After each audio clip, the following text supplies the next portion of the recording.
વડોદરાના વાઘોડિયા ચોકડી વિસ્તારમાં ફિલ્મી સ્ટાઇલમાં ગોળીબાર જોવા મળ્યો છે।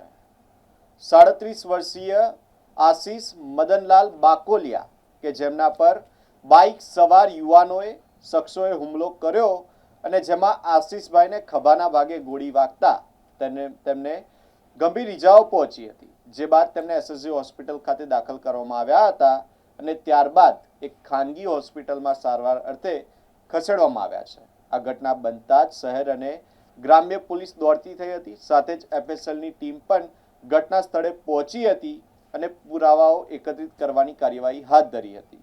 હાલ પોલીસે સીસીટીવી ફૂટેજ અને ટેકનિકલ પુરાવાના આધારે તપાસ હાથ ધરી છે અને આરોપીઓએ કયા કારણોસર ગોળી ચલાવી હતી અને આરોપીઓ કોણ હતા તે દિશામાં તપાસ હાથ ધરી છે।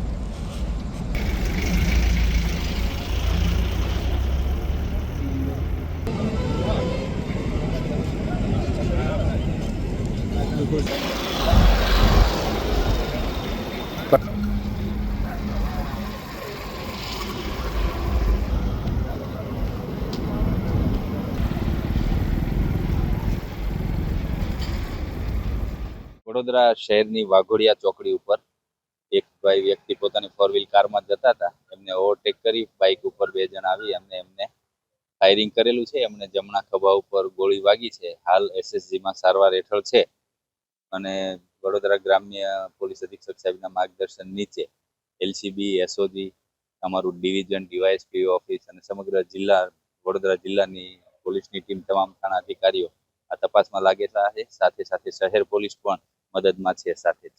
કેટલા રાઉન્ડ ફાયરિંગ કર્યા હતા? એ એક્ઝેક્ટ હજી ખ્યાલ નથી। જે ભાઈને વાગ્યું છે એ સારવાર હેઠળ છે। એ જ્યારે થોડા વ્યવસ્થિત થશે અને સ્ટેટમેન્ટ આપશે ત્યારે ખ્યાલ આવશે।